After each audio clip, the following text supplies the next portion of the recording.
জল্পনা থাকলেও সেই জল্পনাও জল ঢেলে দিল আইএসএফ। ডায়মন্ড হারবারে প্রার্থী হলেন না নওশাদ সিদ্দিকী, তার জায়গায় প্রার্থী করা হলো আইনজীবী মজনু লস্করকে। শেষমেশ ডায়মন্ড হারবার থেকে প্রার্থী হলেন না নওশাদ সিদ্দিকী, কিন্তু কেন? এটাই এখন লাখ টাকার প্রশ্ন।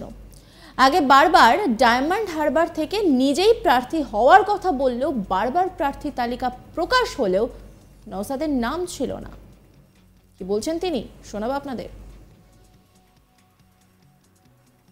কথা হচ্ছে নওশাদ সিদ্দিকীর হারাবার কিছু নেই আর পাওয়ারও কিছু নেই।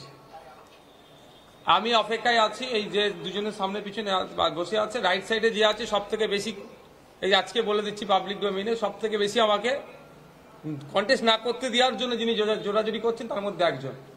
কারণটা কি হয়তো পরে বলতে পারবে, এখন হয়তো যদি পাবলিক ডোমেইনে বলে তারপরেও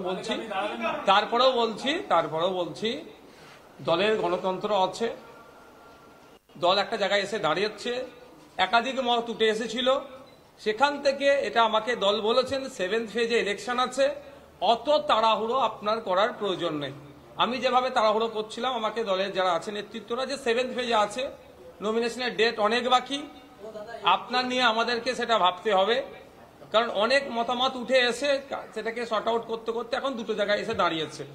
দাঁড়াবে কি দাঁড়াবে না, কারণ অনেকে মতামত দিয়েছিলেন, তৃতীয় চতুর্থ মতামত ছিল। সুতরাং দল যে আমাকে নির্দেশনা দিয়েছে তার বাইরে তো আমি যেতে পারি না, কারণ আমাদের রাজ্য কমিটির একাধিক নেতাদেরও নাম উঠেছিল, তারাও ইচ্ছে প্রকাশ করেছিল বিভিন্ন জায়গায় কন্টেস্ট করার জন্য, কিন্তু দলের পক্ষ থেকে আলোচনার বেসিসে অনেকের নাম যেমন কাটা গেছে, আবার অনেককে আমরা প্রতিদ্বন্দ্বিতা করাচ্ছি। সুতরাং আমার ক্ষেত্রে আশা করব যেমনভাবে আমাদের রাজ্য কমিটি প্রতিদ্বন্দ্বিতা করাচ্ছেন, আমারটাও আমার যেটা আমি ডিমান্ড রেখেছি সেটাকে হয়তো তারা অ্যাকসেপ্টই করবে। নওশাদ সিদ্দিকীর এই মন্তব্যের পর মনে করা হয়েছিল যে অবশেষে ডায়মন্ড হারবার থেকেই তাকেই প্রার্থী করা হবে, কিন্তু অবশেষে সেই জল্পনা শেষ। ডায়মন্ড হারবার থেকে প্রার্থী হচ্ছেন না নওশাদ। তাহলে কি সবকিছু সেটিং? সেটাই হচ্ছে লাখ টাকার প্রশ্ন। ডায়মন্ড হারবারের পাশাপাশি এছাড়াও উলুবেড়িয়া, ব্যারাকপুর, যাদবপুর এবং বালুরঘাট সহ বিভিন্ন লোকসভা কেন্দ্রে প্রার্থী দিয়েছে আইএসএফ নেতা শামশের আলী মল্লিক। তিনি কি বলছেন শোনাবো আপনাদের। 22 যাদবপুর লোকসভা কেন্দ্র, অ্যাডভোকেট নূর আলম খান, বিশিষ্ট আইনজীবী অ্যাডভোকেট নূর আলম খান যাদবপুর লোকসভা কেন্দ্র থেকে প্রতিদ্বন্দ্বিতা করবেন আইএসএফ প্রার্থী হিসাবে। 6 নম্বর বালুরঘাট লোকসভা কেন্দ্র থেকে আমাদের প্রতিদ্বন্দ্বিতা করছেন রায়গঞ্জ বিশ্ববিদ্যালয়ের অধ্যাপক ডক্টর মোজাম্মেল হক। বালুরঘাট লোকসভা কেন্দ্র থেকে প্রতিদ্বন্দ্বিতা করছেন অধ্যাপক ডক্টর মোজাম্মেল হক, উনি রায়গঞ্জ বিশ্ববিদ্যালয়ের অধ্যাপক। উলুবেড়িয়া লোকসভা কেন্দ্র থেকে হাওড়া জেলার 26 উলুবেড়িয়া লোকসভা কেন্দ্র থেকে প্রতিদ্বন্দ্বিতা করবেন অধ্যাপক মফিকুল ইসলাম। উলুবেড়িয়া লোকসভা কেন্দ্র 26 উলুবেড়িয়া লোকসভা কেন্দ্র থেকে প্রতিদ্বন্দ্বিতা করবেন অধ্যাপক মফিকুল ইসলাম। আলিগড় মুসলিম বিশ্ববিদ্যালয়ের ঐতিহাসিক আলিগড় মুসলিম বিশ্ববিদ্যালয়ের পশ্চিমবঙ্গ যে ক্যাম্পাস আছে মুর্শিদাবাদ, সেই ক্যাম্পাসের অধ্যাপক মফিকুল ইসলাম। 15 নম্বর ব্যারাকপুর লোকসভা কেন্দ্র, 15 নম্বর ব্যারাকপুর লোকসভা কেন্দ্র থেকে প্রতিদ্বন্দ্বিতা করবেন অ্যাডভোকেট জামির হোসেন, বিশিষ্ট আইনজীবী অ্যাডভোকেট জামির হোসেন।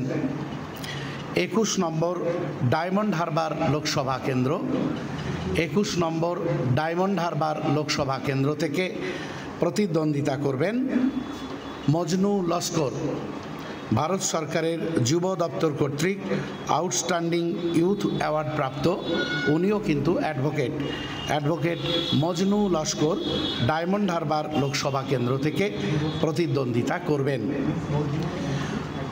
উপনির্বাচন নামটা নজরুল তো মজনু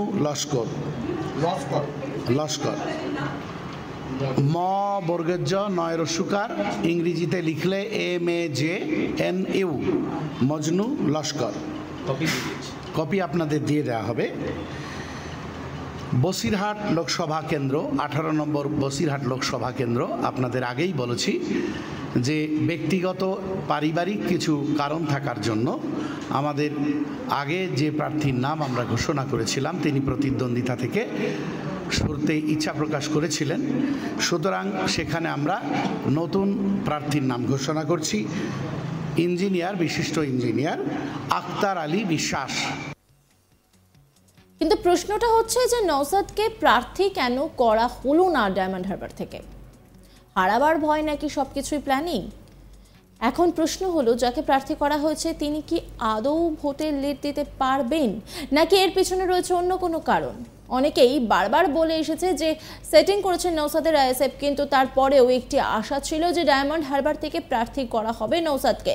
কিন্তু অবশেষে সেই ডায়মন্ড হারবার থেকে লড়ছেন না ভাইজান। তাহলে এই লোকসভা ভোটে কোন ভূমিকায় দেখা যাবে নওশাদকে, সেই বিষয়ে অবশ্য কোনো কিছুই খোলসা করে জানানো হয়নি আইএসএফ এর তরফে। কিন্তু বারবার বলা হয়েছে যে তাদের লক্ষ্য এই রাজ্যে নিজেদের আধিপত্য আরও নতুন করে ছড়িয়ে দেওয়া। কিন্তু নওশাদের গেম প্ল্যান কি? আদৌ কি তিনি এই লোকসভা ভোটে অন্য কিছু ভাবছেন, নাকি সমীকরণ তৈরি হয়ে গিয়েছে? সেটাই এখন লাখ টাকার প্রশ্ন। কেন্দ্র থেকে প্রতিদ্বন্দ্বিতা করবেন অধ্যাপক মফিকুল ইসলাম। উলুবেড়িয়া লোকসভা কেন্দ্র 26 উলুবেড়িয়া লোকসভা কেন্দ্র থেকে প্রতিদ্বন্দ্বিতা করবেন অধ্যাপক মফিকুল ইসলাম। আলিগড় মুসলিম বিশ্ববিদ্যালয়ের ঐতিহাসিক আলিগড় মুসলিম বিশ্ববিদ্যালয়ের পশ্চিমবঙ্গ যে ক্যাম্পাস আছে মুর্শিদাবাদ, সেই ক্যাম্পাসের অধ্যাপক। জল্পনা থাকলেও সেই জল্পনায় জল ঢেলে দিল আইএসএফ। ডায়মন্ড হারবারে প্রার্থী হলেন না নওশাদ সিদ্দিকী, তার জায়গায় প্রার্থী করা হলো আইনজীবী মজনু লস্করকে। শেষমেশ ডায়মন্ড হারবার থেকে প্রার্থী হলেন না নওশাদ সিদ্দিকী, কিন্তু কেন, এটাই এখন লাখ টাকার প্রশ্ন। আগে বারবার ডায়মন্ড হারবার থেকে নিজেই প্রার্থী হওয়ার কথা বললেও বারবার প্রার্থী তালিকা প্রকাশ হলেও নওশাদের নাম ছিল না। কি বলছেন নওশাদ সিদ্দিকী, সেই সময় কি বলেছিলেন তিনি প্রার্থী হবার জন্য, শোনাবো আপনাদের। কথা হচ্ছে নওশাদ সিদ্দিকীর হারাবার কিছু নেই আর পাওয়ারও কিছু নেই। আমি অপেক্ষায় আছি, এই যে দুজনের সামনে পিছনে বসে আছে, রাইট সাইডে যে আছে সব থেকে বেশি, এই আজকে বলে দিচ্ছি পাবলিক ডোমেইনে, সব থেকে বেশি আমাকে কন্টেস্ট না করতে দেওয়ার জন্য যিনি জোরাজুরি করছেন তার মধ্যে একজন। অন্যান্য খবরের আপডেটের জন্য অবশ্যই নজর রাখুন আজ তাক বাংলার ইউটিউব স্ট্রিমিংয়ে।